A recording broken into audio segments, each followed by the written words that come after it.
Hi there, this is me and again, my story but in a sad version. When I guess, ha ha ha ha. And this is where the line, a laughter fills the air, yet covers wants too deep to share.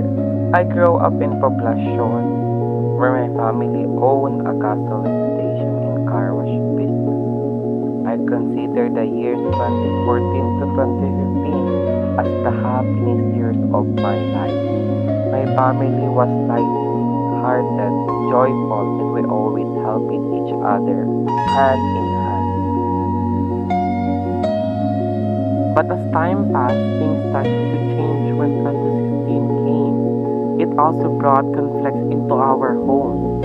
That was the year my brother found out that my father had a mistress. He kept it a secret for 5 months because he could not bear to see how our mother would react. 7 months later, he finally gained the courage to tell her. He said to himself, ini na talaga ang time para sabihin ko. At first, Mama thought he was joking, but the serious look on my brother's face made he realized that it was true. When she confronted Papa, he denied it, but soon everything changed. Almost a month later, Mama caught Papa riding a motorcycle with another woman. That's when everything fell apart. The past became intense. Our things were broken. The house became a wreck. My siblings told Mama to stop, to just accept things and move on. But she still used to fight for their marriage. She asked Papa to kami o subahin. But unfortunately, Papa chose stress over us. We cried so much that day. Eventually, Mama packed things and moved the house. That night, I slept beside her. I could see that she did not sleep, so I hugged her and tears filled up her eyes. As our family slowly fell apart, our business started to fall apart. We could not focus anymore. Mama cried almost every day. My brother then told her we need to go to church and pray. The Lord is alone. So we did.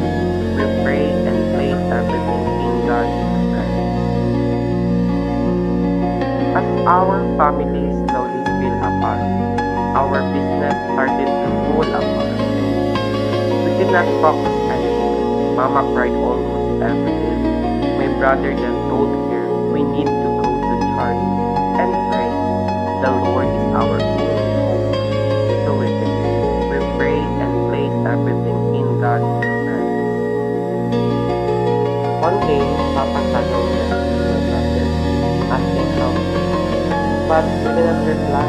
The pain was still too deep. His relationship with the other woman was not lasting. After a month, Papa visited Mommy Mama, saying he missed us and wanted to come. We refused. A week later, he came to our house, knocking on the door, begging for another chance. He said, "Dai na akong dumanan, kamo na lang madudumanan ko, sa pamilya ko kamo."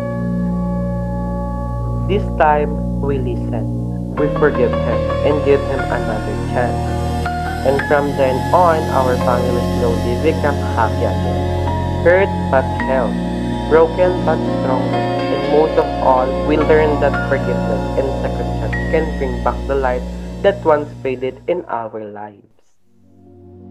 This time, we listen, we forgive him, and give him another chance. And from then on, our family slowly became happy again. Hurt but held, broken but stronger, and most of all, we learned that forgiveness and second chance can bring back the light that once faded in our lives.